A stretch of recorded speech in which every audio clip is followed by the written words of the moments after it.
Athènes, la plus ancienne des démocraties. Une ville au rayonnement incomparable dans l'Antiquité.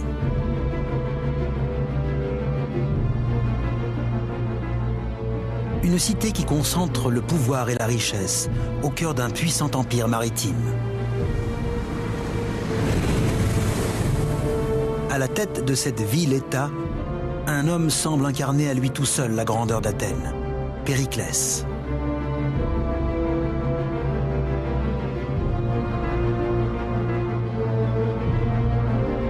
Mais en l'an -431, cet homme semble prêt à se lancer dans une aventure hasardeuse qui pourrait mettre en péril cette belle réussite. Une guerre censée renforcer la domination d'Athènes sur la Méditerranée. Le conflit va en effet apporter des bouleversements, mais pas ceux promis par Périclès.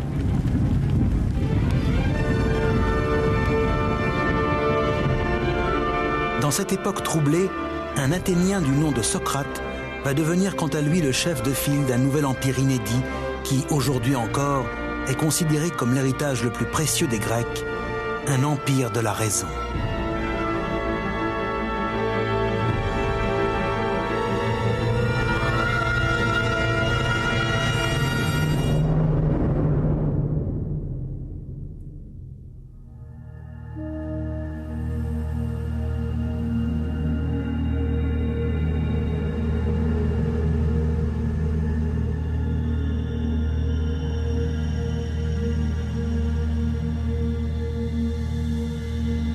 Nous sommes à la prison d'Athènes, en l'an 399 avant Jésus-Christ.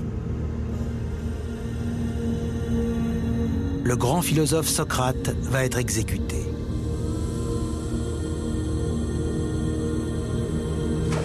Au dehors, la cité est en ruine.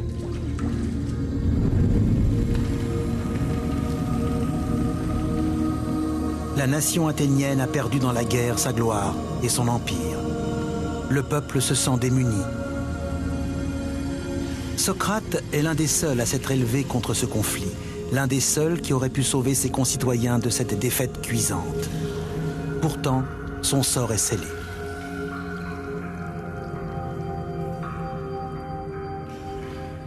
Comment les Athéniens ont-ils pu condamner à mort l'un de leurs esprits les plus brillants? Comment ont-ils perdu leur grandeur passée? Pour le savoir, il nous faut revenir 30 ans en arrière.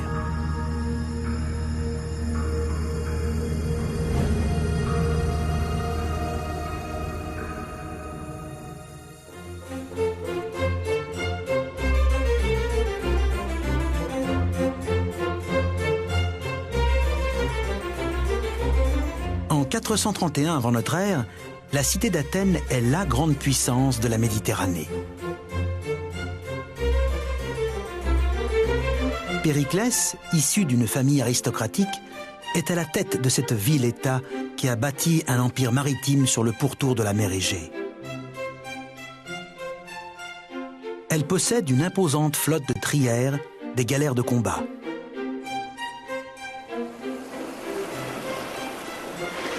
Athènes se trouve en outre au cœur d'un vaste réseau d'échanges commerciaux qui s'étend de la Grande-Bretagne à l'Inde. Une source de richesse considérable pour la cité.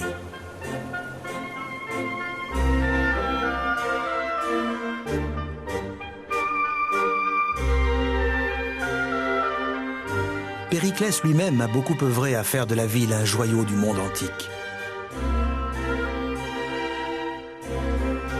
Il a fait construire le Parthénon, un gigantesque temple consacré à la déesse Athéna. Un monument somptueux.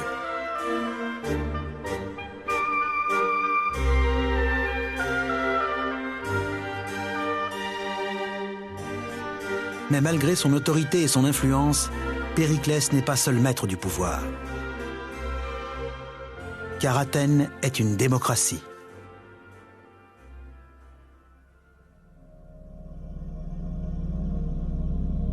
Et en voici le lieu le plus emblématique, le Pnyx, siège de l'Assemblée des citoyens. Tout citoyen athénien a son mot à dire dans la conduite des affaires de l'État.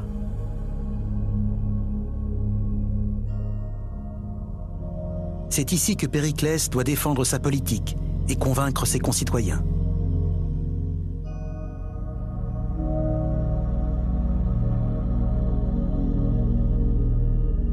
Un jour de l'an -431, il prend la parole pour leur présenter un nouveau projet ambitieux.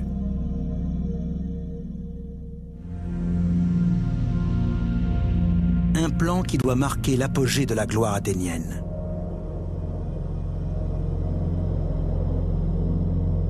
Périclès a l'intention de venir à bout de la seule grande rivale d'Athènes, Sparte.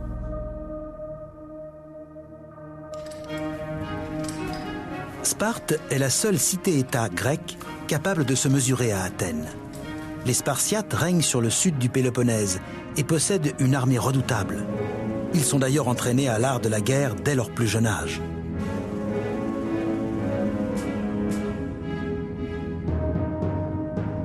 Voilà des années que les tensions s'intensifient entre Athènes et Sparte. Pour Périclès, il est temps d'en découdre avec ce dangereux rival. Athènes pourra ainsi régner sans partage sur la Méditerranée.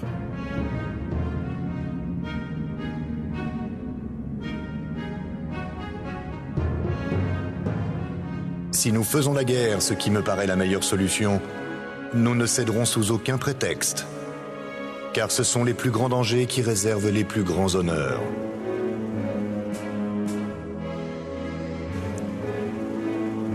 L'Assemblée des citoyens se rallie au projet de Périclès. Après tout, Athènes n'a jamais reculé devant le danger. Dans l'Antiquité, les Grecs n'étaient pas un peuple pacifique, loin de là. L'état de guerre était la règle et la paix plutôt l'exception. Quant aux Athéniens, ils étaient aussi belliqueux que les autres Grecs.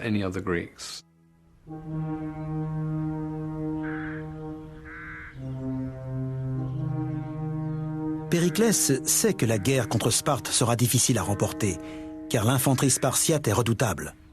Athènes, au contraire, tire sa puissance de sa marine.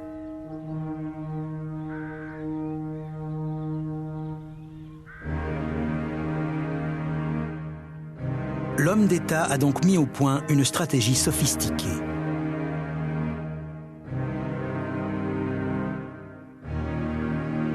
Il convainc ses concitoyens d'abandonner toutes les terres aux alentours d'Athènes et de se retrancher derrière les hauts murs de la cité, qui s'étendent jusqu'au port du Pirée.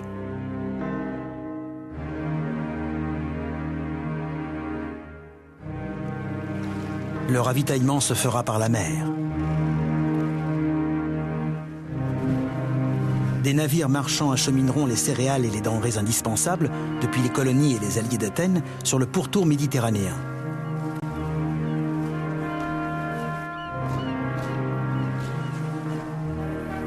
Le tout sous la protection de la flotte athénienne. Périclès compte utiliser sa marine de guerre pour attaquer les Spartiates depuis la côte.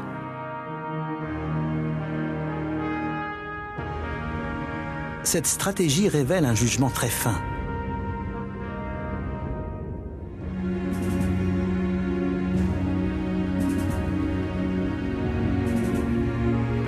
Périclès pensait qu'au bout d'un an ou deux, 3 tout au plus, les Spartiates se rendraient compte qu'ils allaient droit à la défaite.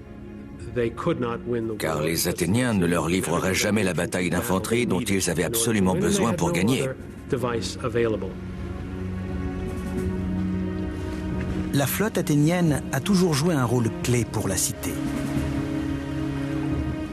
Elle lui a assuré de grandes victoires militaires et lui a permis de se constituer un empire.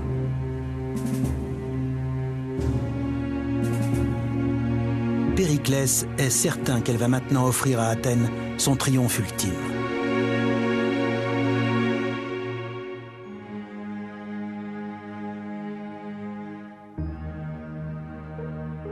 Les Athéniens affluent donc derrière les murs de la ville. Ils sont confiants. La stratégie de Périclès leur apportera la victoire et concrétisera leur rêve de gloire impériale. Mais au milieu de cette foule galvanisée, un homme refuse de se laisser convaincre.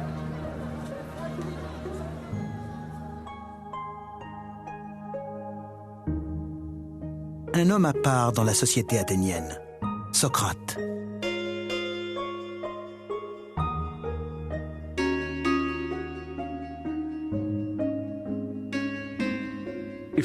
La première chose qui devait frapper ses concitoyens quand ils rencontraient Socrate, c'était son physique disgracieux. Sa tête était trop volumineuse, ses yeux trop grands et son nez avait une forme bizarre. Son apparence était contraire à toutes les règles de l'esthétique grecque classique et aux conceptions qu'on avait des proportions et de la mesure.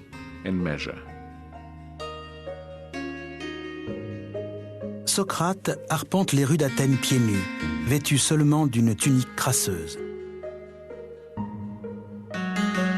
Il ne se soucie absolument pas de son apparence, ni des conventions de son époque.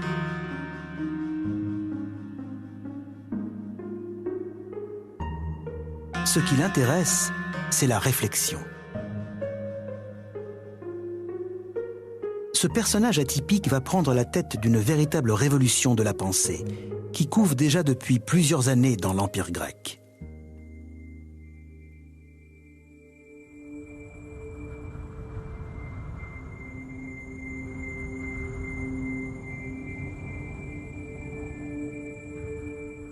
Pendant des millénaires, l'humanité a cru que le monde qui l'entourait, le soleil, les étoiles et la lune, étaient en réalité des divinités et des esprits. Pensant consigner des messages divins, des civilisations antiques telles que les Babyloniens ont constitué de vastes recueils de données astronomiques.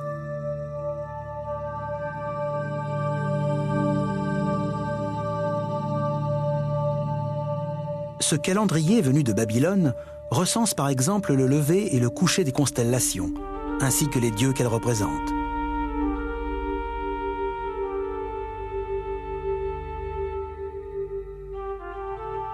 L'étude du ciel s'est lentement diffusée dans tout le monde antique, jusqu'à atteindre les colonies grecques situées sur les côtes de la Turquie moderne.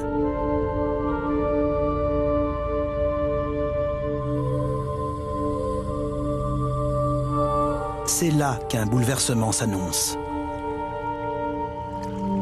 Car les Grecs s'approprient ce savoir astronomique et le transforment entièrement. Avec eux s'amorce la fin du règne des divinités et le début de celui de la raison. Peu à peu, les Grecs ont commencé à dire « Les étoiles ne sont pas des êtres vivants, ce sont des objets. Le monde est régi par un ordre global que l'esprit humain peut appréhender et comprendre. » Ils apprennent à prévoir la trajectoire de la Lune et des étoiles grâce à la logique et à des formules mathématiques, au lieu d'expliquer tous les phénomènes par l'intervention des dieux. C'est la naissance de la science. Thalès, le premier grand scientifique grec, rédige ainsi un traité de navigation pionnier qui explique comment utiliser les étoiles pour se guider. Et lors d'un voyage en Égypte, Thalès est aussi le premier à mesurer la hauteur de la Grande Pyramide. Il a eu l'idée géniale de se poster à côté de la pyramide, sous le soleil. Lorsque sa propre ombre a atteint exactement la même taille que lui, il a mesuré l'ombre de la pyramide et en a déduit la hauteur de la construction. C'est en fait l'application d'un théorème de géométrie beaucoup plus complexe. Les savants grecs seront aussi les premiers à supposer que la Terre est sphérique et non plate, et à en calculer la circonférence. Ils inventeront aussi la machine à vapeur, la pompe à eau et les ponts suspendus.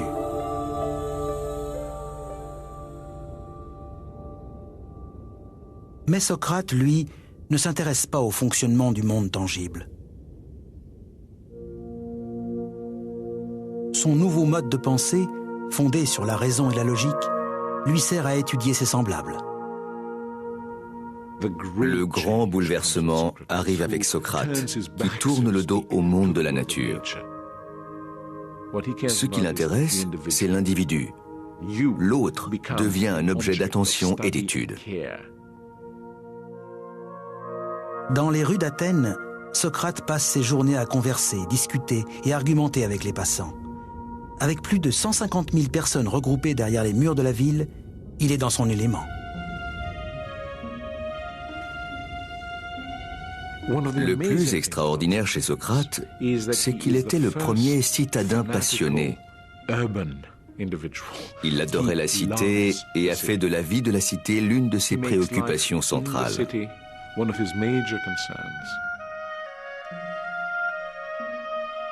Le philosophe remet en cause sans relâche les présupposés de ses concitoyens, leur conception de la vie, de la vertu et du vice, du bien et du mal.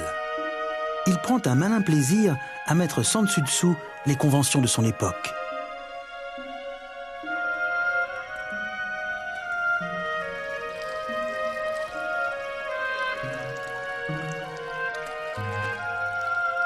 Xénophon, l'un des disciples de Socrate, relate comment, lors d'un banquet, le philosophe prouve à un convive qu'il est en réalité plus beau que lui. Mes yeux sont plus beaux que les tiens. Les tiens ne voient que devant eux, tandis que les miens voient aussi de côté, puisqu'ils sont à fleur de tête. De la même façon, mon nez est plus beau que le tien, car mes narines sont retroussées pour recevoir les odeurs de tous les côtés. Voilà qui est typique de Socrate, présenter le monde sous un jour inédit grâce à la raison et à la logique. Pour Socrate, nous devons prendre nos décisions selon notre conception de ce qui est bon et de ce qui est mauvais, de ce qui est vertueux et de ce qui ne l'est pas. À ses yeux, la liberté de penser est d'une importance capitale, même si elle consiste à chambouler les idées reçues. Je vous dis que le plus grand bien de l'homme, c'est de s'entretenir chaque jour des choses dont vous m'avez entendu discourir. Une vie qu'on n'examine pas ne vaut pas d'être vécue.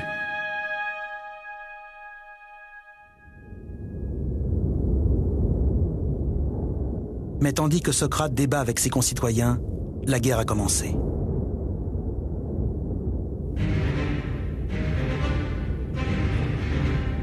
Les Spartiates envahissent la région d'Athènes et mettent le feu aux terres agricoles environnantes.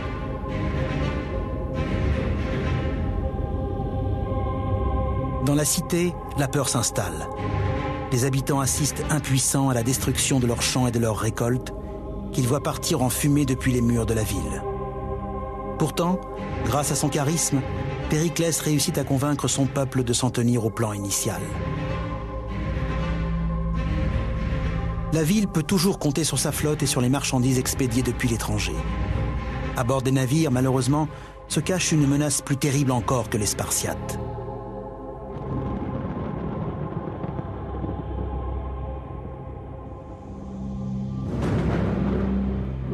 Car après un an de conflit, les vaisseaux chargés de céréales apportent dans leur cale une cargaison imprévue, le bacille de la peste. Très vite, Athènes est ravagée par l'épidémie.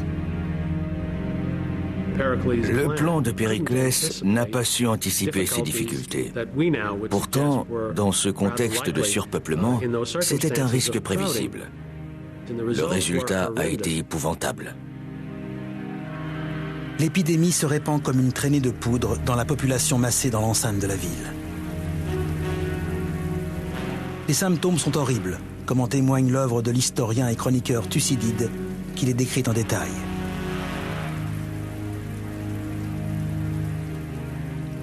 En général, on était frappé sans aucun signe précurseur, mais à l'improviste. D'abord, on ressentait de vives chaleurs de tête, les yeux devenaient rouges et enflammés.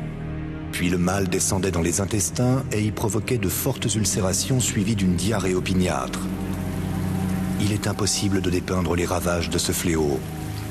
Il sévissait avec une violence irrésistible. La ville devait être dans un triste état, frappée d'une puanteur insupportable. C'était un enfer où régnait la terreur.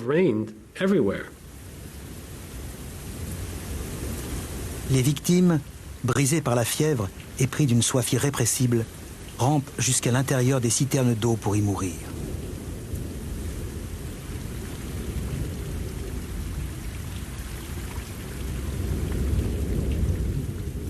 Thucydide assiste à des scènes déchirantes dans les rues. Les corps inanimés gisaient pêle-mêle. des infortunés se roulaient dans les rues à demi-mort. Les hommes, atterrés par l'immensité de la catastrophe, avaient perdu le respect des choses divines et sacrées. La peste a eu des effets dévastateurs sur Athènes. Le tissu social de la société athénienne s'est désintégré. Les gens ne voyaient plus l'intérêt d'être vertueux. À quoi bon faire le bien puisque tout le monde mourait sans discrimination?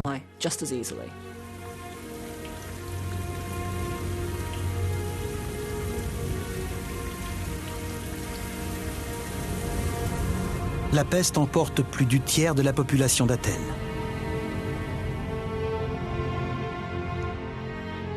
Elle frappe aussi l'homme le plus emblématique de la cité, Périclès.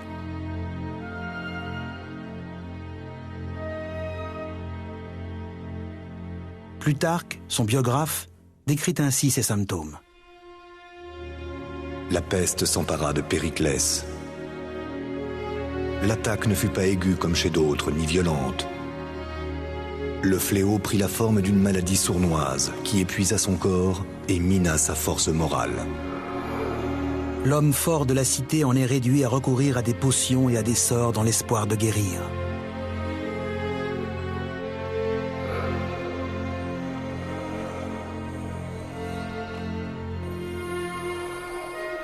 Périclès, recevant la visite d'un de ses amis, lui montra une amulette suspendue à son cou par les femmes, comme la preuve qu'il devait aller bien mal pour supporter cette sottise.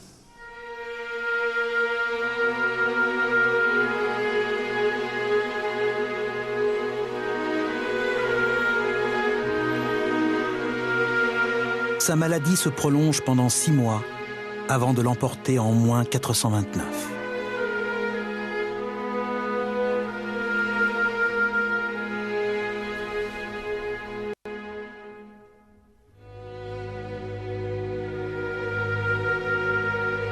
Périclès nourrissait l'ambition de faire d'Athènes la première puissance de la Méditerranée. Mais sa stratégie soigneusement planifiée n'a apporté que la désolation.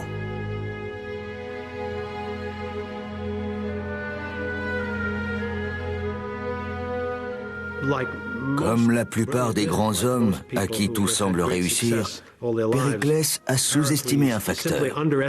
Certaines choses échappent au contrôle de l'homme, même quand celui-ci est l'un des plus intelligents qui soit.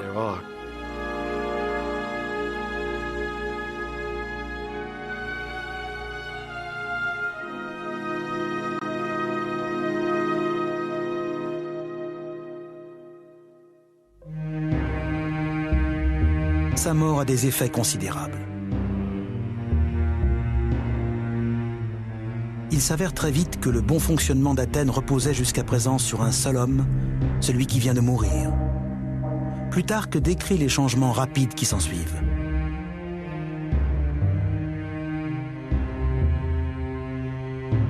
Ceux qui de son vivant trouvaient lourde son autorité furent forcés d'avouer qu'il était le rempart qui avait sauvé la cité. Après sa mort, la corruption se répandit dans toute la ville et y fit régner une foule de vices. Les défauts de la démocratie athénienne éclatent au grand jour. En l'absence d'un leader, d'innombrables prétendants tentent de prendre le pouvoir. Pour y parvenir, ils ont recours à la pire des démagogies.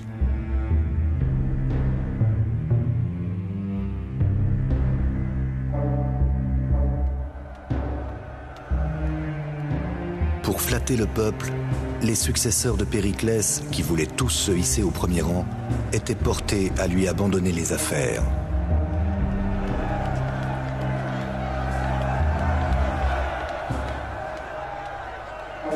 Un risque inédit et terrifiant se fait jour. La démocratie athénienne menace de céder à la loi de la rue.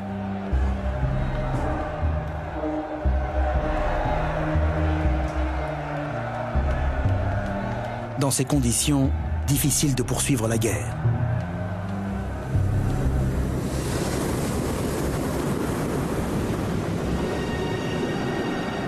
L'armée remporte pourtant une modeste victoire contre les Spartiates, sur une mer secouée par la tempête. À leur retour, les généraux athéniens, à la tête de la flotte, s'attendent à être accueillis en héros.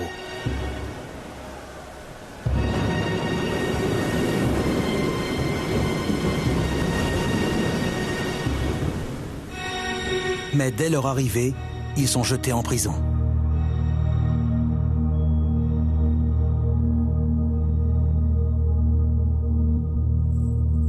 La tempête les a forcés à regagner Athènes en toute hâte, sans recueillir les soldats tombés à la mer pendant la bataille.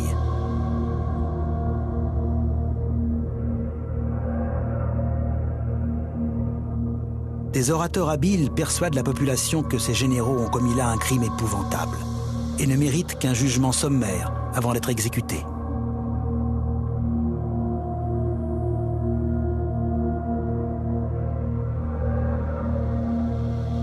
Selon les chroniqueurs de l'époque, un seul homme se dresse alors pour tenter de raisonner la foule, Socrate.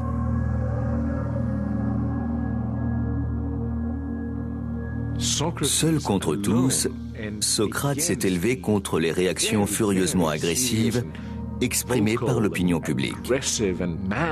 Il a campé sur ses positions, a déclaré que c'était une erreur et qu'il allait voter contre. Les principes prônés par Socrate trouvent ici une application concrète.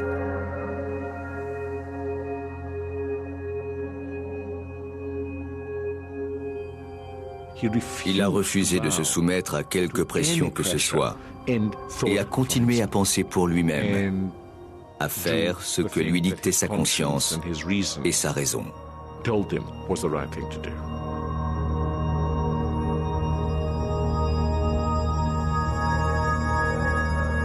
Mais au final, Socrate reste une voix bien solitaire. Malgré ses arguments, l'Assemblée refuse de revenir sur sa décision. Les généraux sont condamnés à la mort par absorption de ciguë, un poison.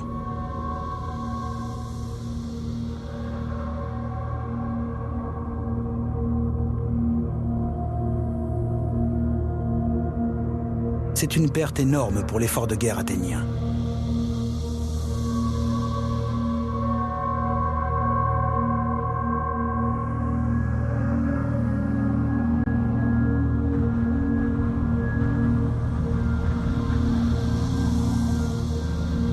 L'Assemblée est désormais contrôlée par quelques despotes ambitieux.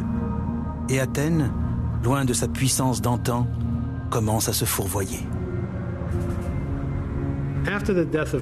Après la mort de Périclès, Athènes n'a jamais retrouvé un chef politique capable de développer une vision globale aussi mûrement réfléchie et de fixer des objectifs ayant des chances d'être atteints. La guerre contre Sparte dégénère en un conflit âpre et s'éternise sur plus d'une décennie. Les Spartiates saccagent les environs de la capitale. Seule la flotte athénienne permet encore de ravitailler la ville.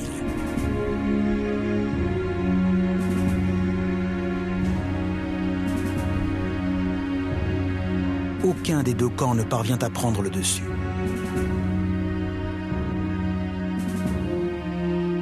Privés de victoire, les Athéniens sont de plus en plus dépités. Après tout, leur État passe pour être le plus puissant de toute la Grèce. Il est temps à leurs yeux de prouver leur force une bonne fois pour toutes.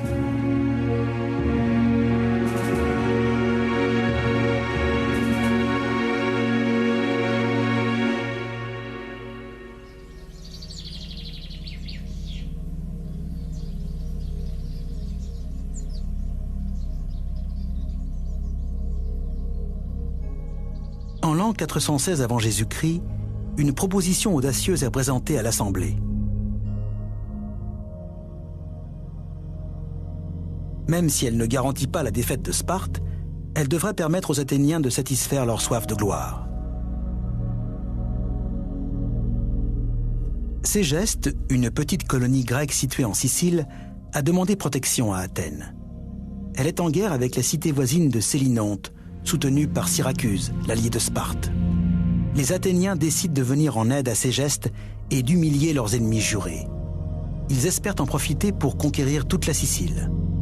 Un Athénien prend la parole face à l'Assemblée. Nous-mêmes, comme tout le monde, nous n'avons acquis l'Empire qu'en nous portant à l'aide de ceux qui sollicitaient notre assistance. Menons cette expédition pour rabattre l'orgueil des Spartiates. nous nous placerons tout naturellement à la tête de la Grèce entière.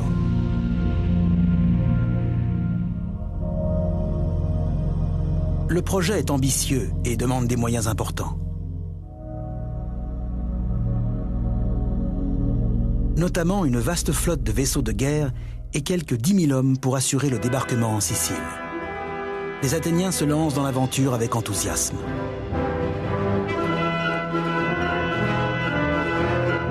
Les armuriers rallument leurs forges.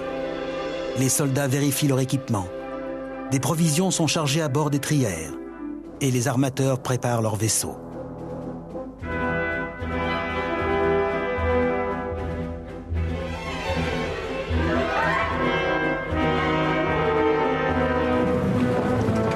La puissante force d'invasion met le cap sur la Sicile avec tambour et trompette.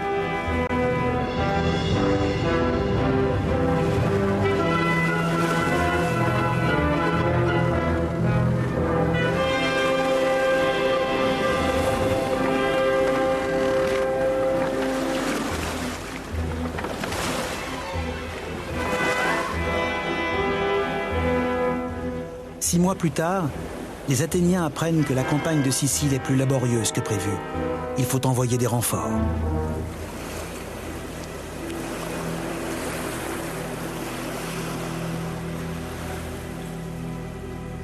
Et sur ce, plus de nouvelles.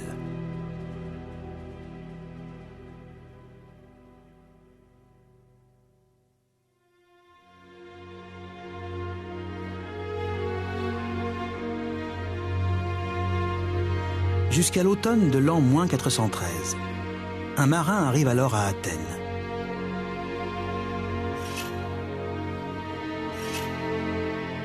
L'homme est hirsute. Il confie au barbier une histoire effrayante, celle d'un terrible massacre.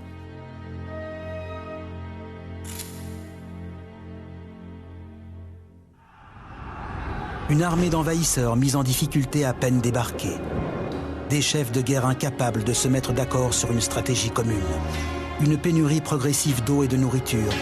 Enfin, une tentative désespérée de traverser un cours d'eau pour prendre la fuite.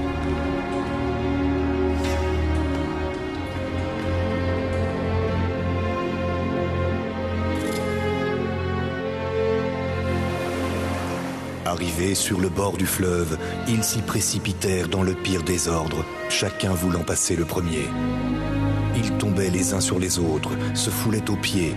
Tout à la joie d'étancher leur soif, ils continuaient à boire l'eau, pourtant ensanglantée et fangeuse.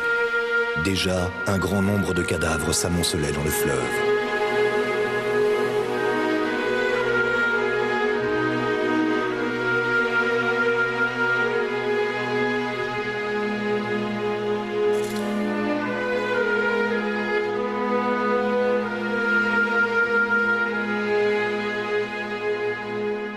C'est ainsi que les Athéniens apprennent qu'ils ont été victimes de l'une des plus grandes défaites de l'Antiquité. Plus de 50 000 hommes ont été tués ou faits prisonniers.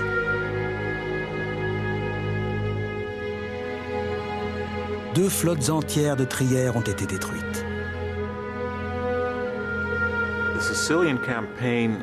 Le désastre de la campagne de Sicile avait plusieurs causes. D'abord, c'était une destination éloignée de plus de 1000 km d'Athènes. Ensuite, une fois sur place, ils se sont disputés sur la marche à suivre. Mais surtout, ils n'avaient pas de réelle raison stratégique ni tactique à se lancer dans cette campagne. Leur motivation était purement intéressée. Aveuglés par leurs rêves de gloire impériale, les Athéniens se sont engagés dans une campagne absurde et vaine. Ils ont cru à tort qu'ils pourraient débarquer rapidement, mobiliser les habitants, remporter une victoire éclair et gagner dans l'affaire un territoire prospère.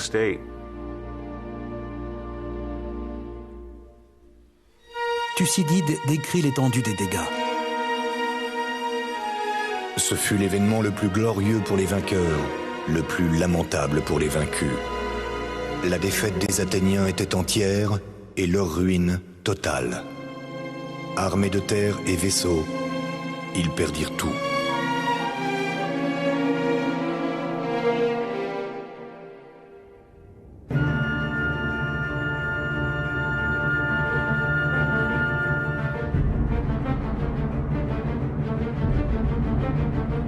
Le pouvoir militaire d'Athènes est sérieusement entamé et ses ennemis l'ont bien compris.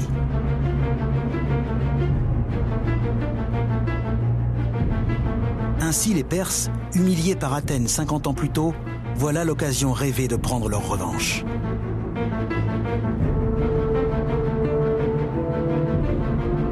Ils proposent leur service aux Spartiates. Les Perses observaient la situation attentivement. Ils ont décidé d'aider Sparte en lui fournissant de la main-d'œuvre pour ramer à bord de ses galères et construire d'autres vaisseaux. Sparte, qui n'a jamais été une nation maritime, dispose désormais d'une flotte financée par les Perses.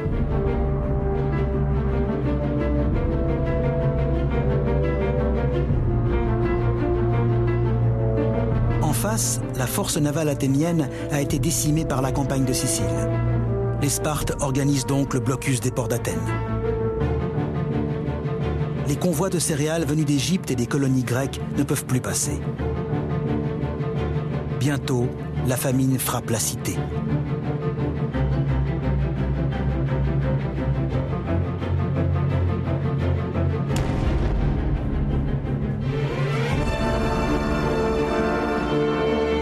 Les habitants implorent leur déesse protectrice, Athéna. « 30 ans auparavant, au temps de l'âge d'or d'Athènes, Périclès avait fait construire un temple fastueux en son honneur.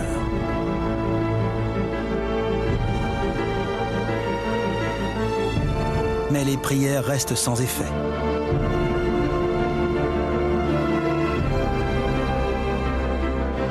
Le déclin d'Athènes est indiscutable.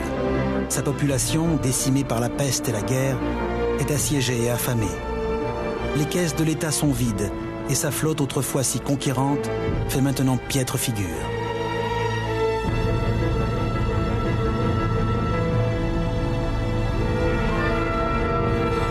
En l'an -404, Athènes finit par se rendre au chef militaire de Sparte, Lysandre.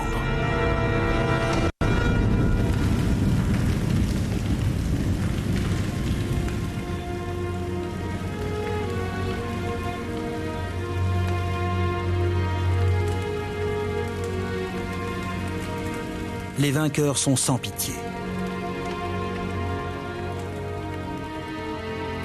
Les hautes murailles qui protégeaient la ville doivent être abattues. Ce qui reste de la flotte sera détruit.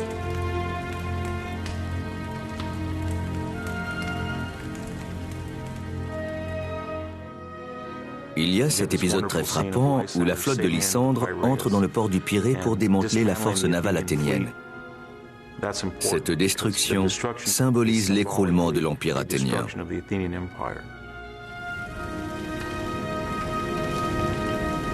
Les vainqueurs mettent le feu aux derniers vaisseaux de la marine athénienne. Seuls 12 navires sont conservés.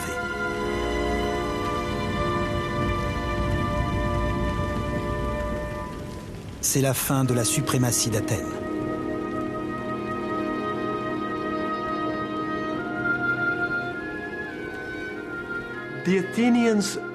Les Athéniens ont très nettement surestimé leur capacité.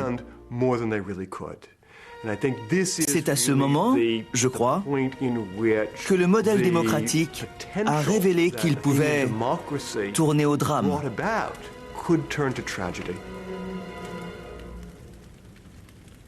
Ils ont accompli de grandes choses, mais n'étaient pas tout-puissants. Mais il faudra une ultime manifestation de vanité et de violence pour que les Athéniens commencent à se racheter une conduite et pour que leur ville renaisse de ses cendres.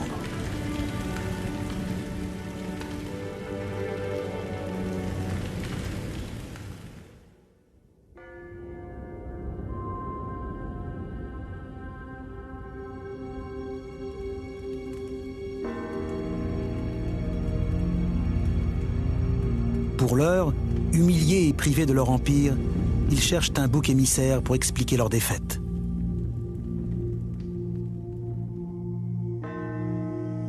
Pour eux, il y a un ennemi à l'intérieur même de la cité. Un homme qui a osé contester leur rêve de suprématie.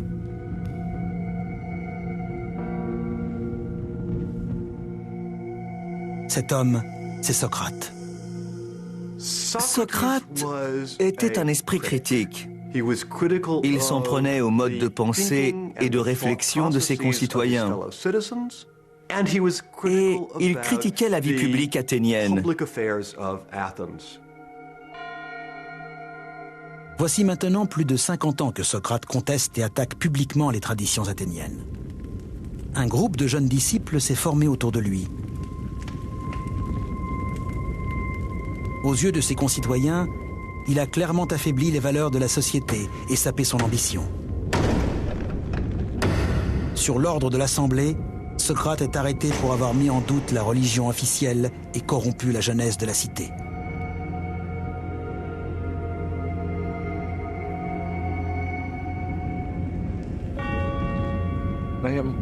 Dans une société assez concentrée comme Athènes, il est évident qu'un individu qui remet constamment en cause des principes de gouvernement séculaire est perçu comme un danger important, au moins par certaines personnes. On comprend très bien pourquoi quelques centaines d'habitants voulaient se débarrasser de lui.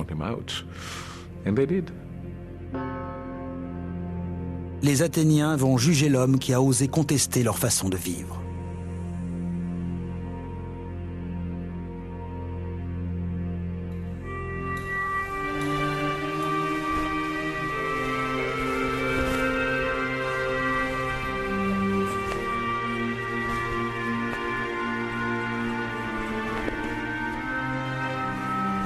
Sur la place du marché de la cité, un auvent est tendu pour protéger l'auditoire du soleil brûlant. C'est ici que Socrate va être jugé, par un tribunal dont les membres sont tirés au sort.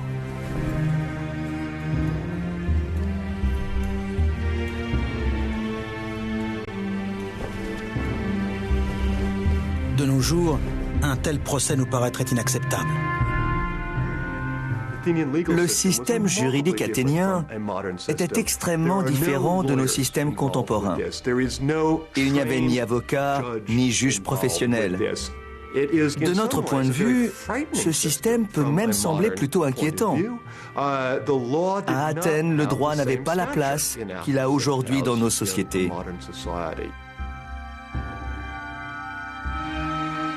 Le procès de Socrate est semblable à celui des 6 généraux condamnés à l'exécution sommaire 7 ans auparavant.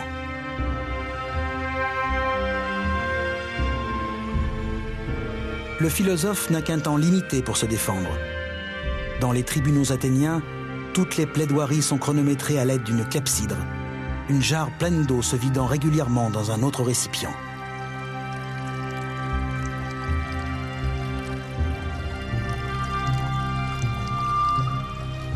Socrate ne faiblit pas face à ses accusateurs.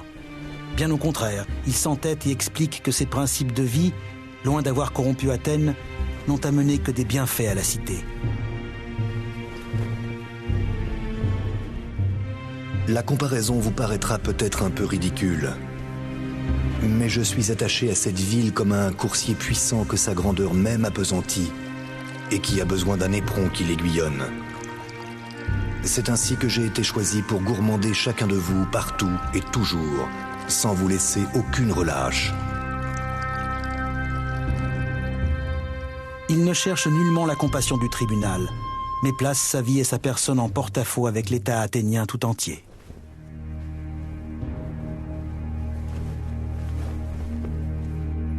Il a fait ce qu'il juge bon de faire. Il estime que la vie qu'il a choisie, cette vie où l'on pense pour soi-même, est la meilleure qui soit.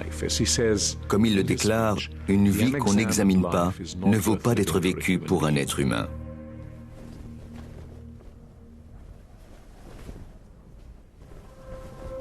Socrate aurait pu présenter ses excuses au tribunal. Peut-être aurait-il été acquitté. Mais au lieu de cela, il réclame d'être nourri gratuitement à vie en récompense de son travail. On imagine la réaction du tribunal et de l'auditoire à l'époque.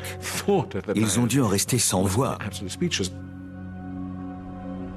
Au moment du vote, le verdict est sans surprise.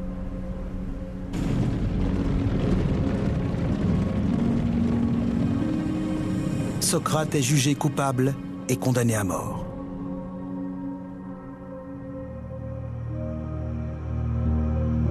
il réagit avec une sérénité et un calme étonnant.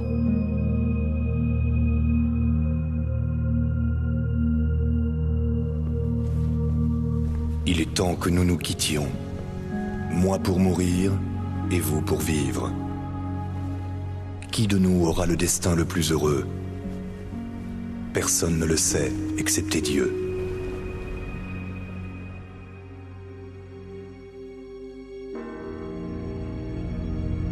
Socrate est conduit à la prison d'Athènes.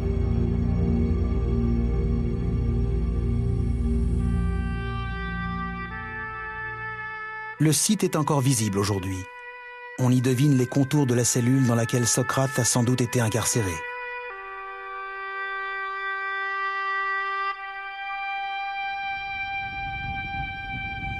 Des récits relatant ces derniers jours sont parvenus jusqu'à nous.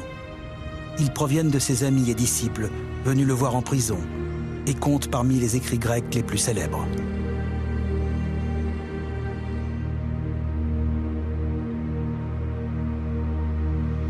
Avec sa mort, Socrate va transformer Athènes.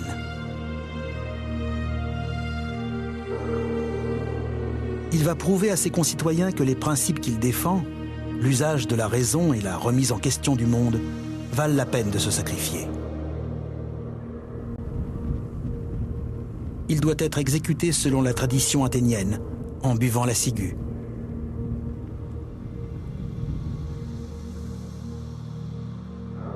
Certains récipients destinés à contenir le poison ont été conservés. Ce mode de mise à mort est atrocement douloureux, car il paralyse progressivement le système nerveux central.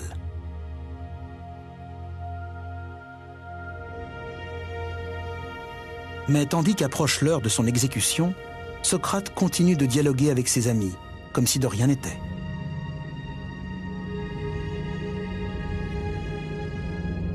C'est en cet instant que la destinée m'appelle. C'est en effet l'heure pour moi d'aller au bain, car je crois qu'il vaut mieux prendre le bain avant de boire le poison et épargner aux femmes la peine de laver un cadavre. Mais ses amis sont bouleversés. Voici le récit de l'un d'eux, Phédon.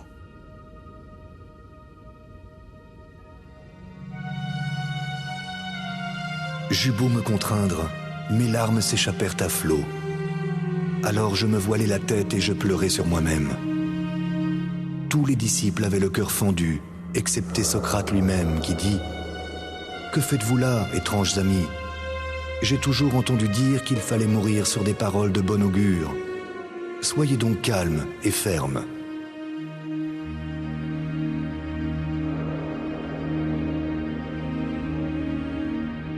Socrate s'allonge sur sa couche en attendant que le poison fasse effet. Ses amis l'observent en silence. Il ne meurt pas pour la gloire ou pour la renommée, mais pour ses principes, parce qu'il pense que l'homme doit constamment interroger le monde qui l'entoure. Ses disciples n'oublieront jamais cette leçon.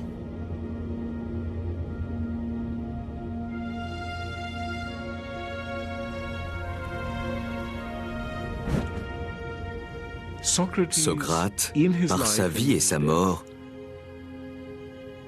devient un héros grec d'un nouveau genre. Désormais, le héros est un homme de conviction qui suit exclusivement ce que lui dicte sa conscience intellectuelle. C'est une façon inédite de concevoir l'humain et l'idéal de l'homme vertueux.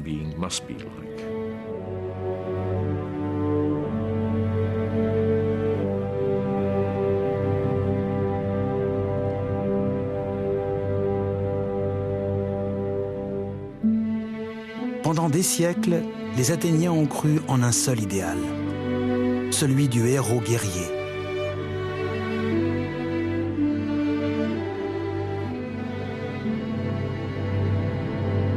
Ceci les a conduits à vaincre des ennemis puissants et à bâtir un empire influent. Mais après avoir vécu l'humiliation de la défaite, ils découvrent une nouvelle figure emblématique à vénérer. Des effigies de Socrate ont été retrouvées parmi les ruines de la prison d'Athènes. peut-être des offrandes faites aux philosophes exécutés. L'enseignement capital laissé par Socrate, c'est la nécessité d'être critique, surtout à l'égard de soi-même. On observe un fait intéressant parmi les Athéniens dans les années suivant l'exécution de Socrate. Une même aptitude à se remettre en cause, à admettre qu'ils sont peut-être allés trop loin par le passé et à entrer dans une forme de maturité. Athènes ne retrouvera jamais sa puissance impériale, mais elle ne se soumettra jamais plus au règne de la démagogie.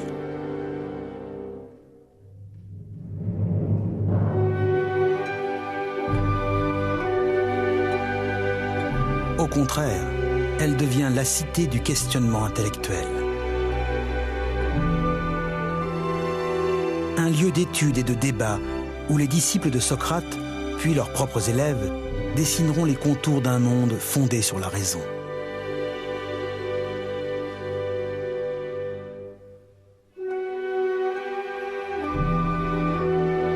Ainsi, Platon tentera de formuler une société idéale.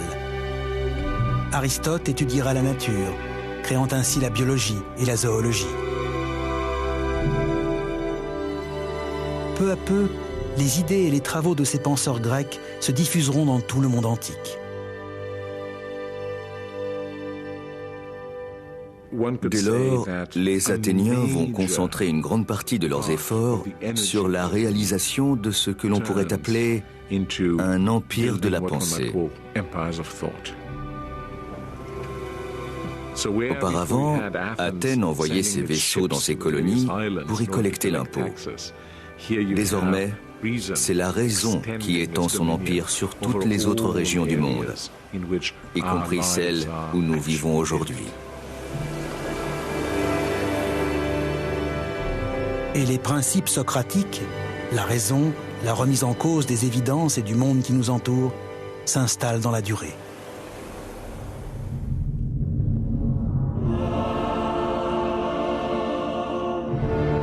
En moins de 2 siècles, la Grèce antique a transformé le monde.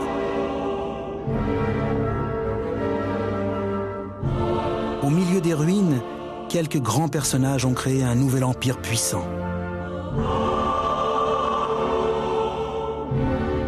Ils ont inventé la démocratie et la politique, la science et la philosophie.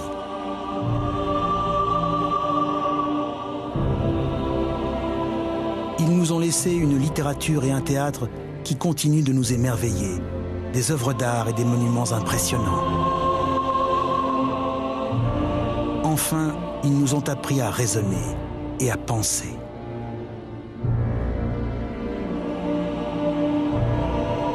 Si bien qu'aujourd'hui, notre monde est encore pétri de ces avancées extraordinaires, vieilles de près de 2500 ans.